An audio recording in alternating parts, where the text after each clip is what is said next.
Now, let's find out of the effect these tax cuts might have on inflation and the wider economy, including interest rates. Gareth Aird is the Commonwealth Bank's head of Australian economics and joins me now. Take us into this, Gareth. I mean, you're an economist. Tax cuts for all, good idea or bad idea?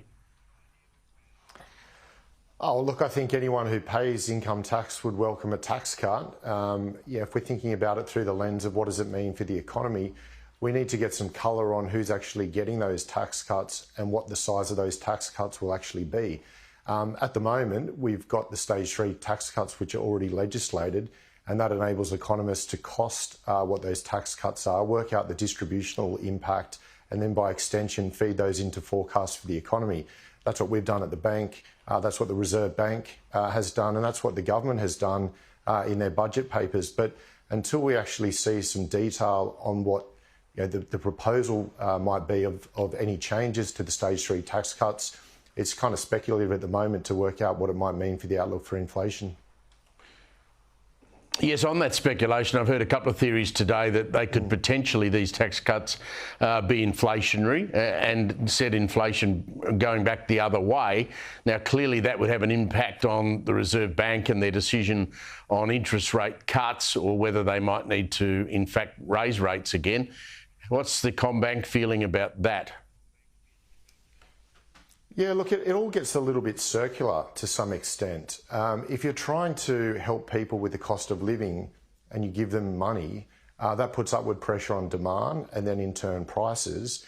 And that can mean that you end up with interest rates staying higher for longer, which is obviously a negative for those people that are carrying household debt. What we want to see in Australia is the rate of inflation to continue to come down. That'll boost real incomes, and in time that should enable the Reserve Bank to actually cut interest rates and give some much needed rate relief for a lot of households that are carrying a lot of mortgage debt. Our view at the moment, based on the legislated stage 3 tax cuts rather, is that they won't be big enough in size to fend off interest rate cuts later on this year. So the house call at the Commonwealth Bank is that we get an easing cycle from September of this year. Now, that's obviously subject to what could change in terms of what the government's thinking on in terms of tax relief. So if, for example, we were to see a big tax cut delivered to low and middle income in Australia, then we'd have to feed that into our economic forecast, and that could potentially change our view on when we think the Reserve Bank cuts rates. I mean, ultimately, if you're trying to stimulate the economy, you can do it either via tax cuts, you can do more government spending, or you can cut interest rates.